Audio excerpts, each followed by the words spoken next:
भारत और फ्रांस के best business mind का संगम है।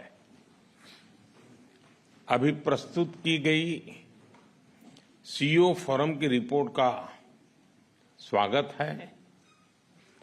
मैं देख रहा हूं कि आप सब इनोवेट, कोलैबोरेट और एलिवेट उस मंत्र को लेकर के चल रहे हैं। आप सिर्फ बोर्डरूम कनेक्शंस नहीं बना रहे हैं, आप सब भारत फ्रांस स्ट्रेटेजिक पार्टनरशिप को भी मजबूती दे रहे हैं। साथियों, मेरे मित्र राष्ट्रपति मैक्रोन के साथ इस फोरम से जुड़ना मेरे लिए प्रसन्नता का विषय है। पिछले 2 वर्षों में यह हमारी 6ठी मुलाकात है। पिछले वर्ष राष्ट्रपति मैक्रोन हमारे गणतंत्र दिवस के मुख्य अतिथि थे। आज सुबह हमने साथ में एआई एक्शन समिट को चेयर की। मैं राष्ट्रपति मैक्रोन को इस सफल समिट के लिए हार्दिक बधाई देता हूं। साथियों, भारत और फ्रांस केवल लोकतांत्रिक मूल्यों से ही नहीं जुड़े हैं। हमारी दोस्ती की नींव डीप ट्रस्ट, इनोवेशन और जन कल्याण की भावना पर आधारित है। हमारी साझेदारी केवल दोनों देशों तक ही सीमित नहीं है। हम वैश्विक समस्याओं और चुनौतियों के समाधान में मिलकर सहयोग दे रहे हैं। मेरी पिछली यात्रा के दौरान हमने अपने साझेदारी के लिए 2047 रोड मैप बनाया था।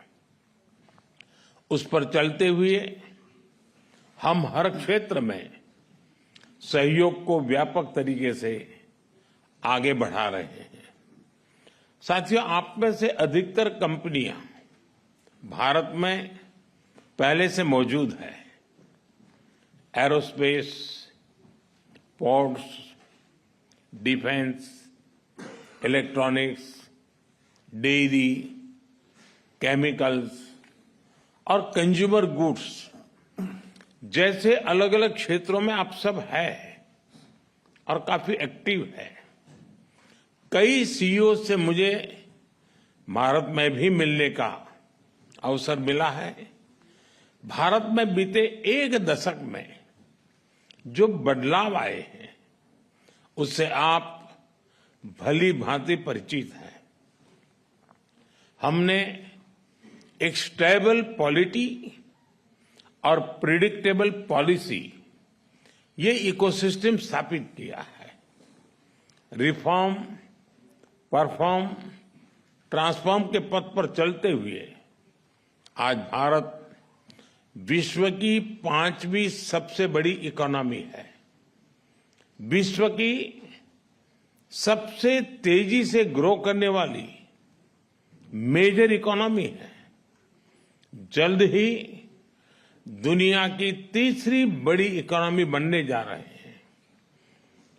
भारत की स्किल्ड युवा टैलेंट फैक्ट्री और इनोवेशन स्पिरिट वैश्विक पटल पर हमारी पहचान है। आज भारत तेजी से पसंदीदा ग्लोबल इन्वेस्टमेंट डेस्टिनेशन बनता जा रहा है। हमने भारत में एआई, सेमीकंडक्टर और क्वांटम मिशन लॉन्च किए हैं। डिफेंस में हम make in India and make for the world को प्रोत्साहित कर रहे हैं। आप में से कई लोग इससे जुड़े भी हैं।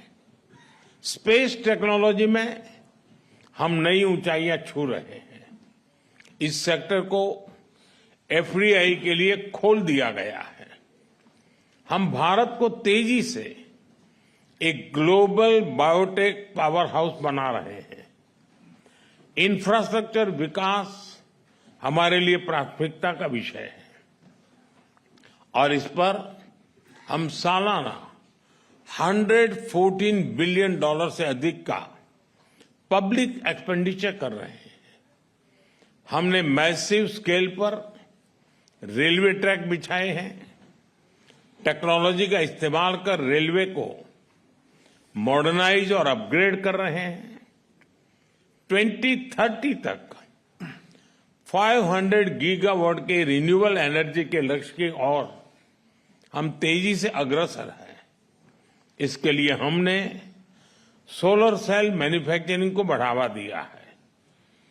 क्रिटिकल मिनरल मिशन भी शुरू किया है। हमने हाइड्रोजन मिशन हाथ में लिया है।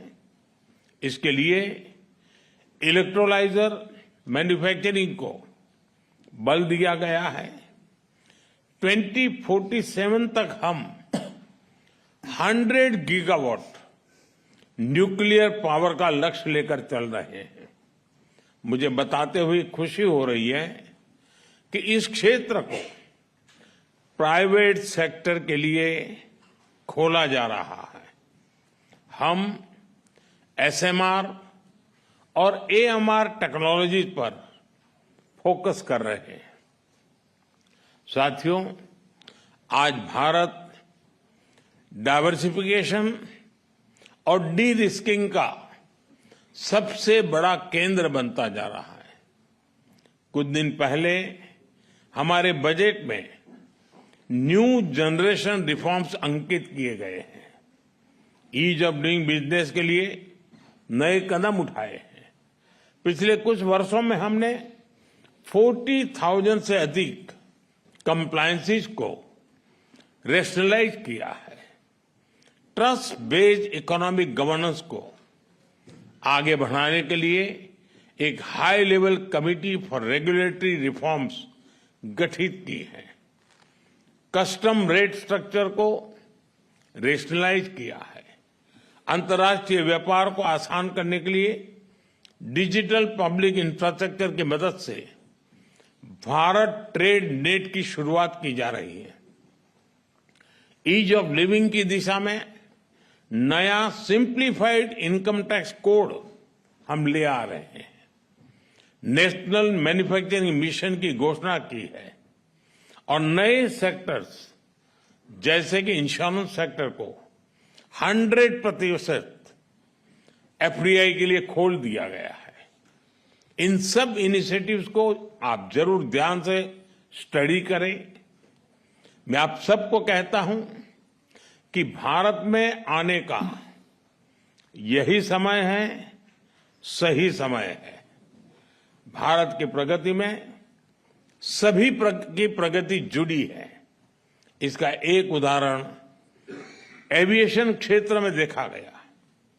जब भारतीय कंपनियों ने हवाई जहाजों के लिए बड़े ऑर्डर्स दिए और अब जब हम 120 नए एयरपोर्ट्स खोलने जा रहे हैं तो भविष्य की संभावनाओं का आप स्वयं अंदाजा लगा सकते हैं।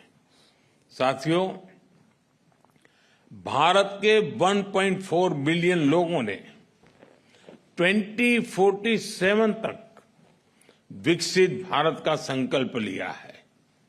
चाहे डिफेंस हो या एडवांस टेक्नोलॉजी, फिनटेक हो या फार्मा, टेक हो या टेक्सटाइल, एग्रीकल्चर हो या एविएशन, हेल्थ केयर हो या हाईवेज, स्पेस हो या सस्टेनेबल डेवलपमेंट, आप सभी साथियों के लिए इन सभी क्षेत्रों में इन्वेस्टमेंट्स और कोलैबोरेशंस की अनेक संभावनाएं हैं।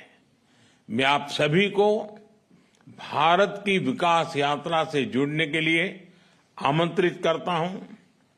जब फ्रांस की फिनेस और भारत का स्केल मिलेगा जब भारत का पेस और फ्रांस का प्रिसिजन मिलेगा, जब फ्रांस की टेक्नोलॉजी और भारत का टैलेंट मिलेगा, तो सिर्फ बिजनेस लैंडस्केप ही नहीं, ग्लोबल ट्रांसफॉर्मेशन होगा। एक बार फिर अपना कीमती समय निकालकर यहां आने के लिए आप सभी का बहुत बहुत धन्यवाद करता हूं।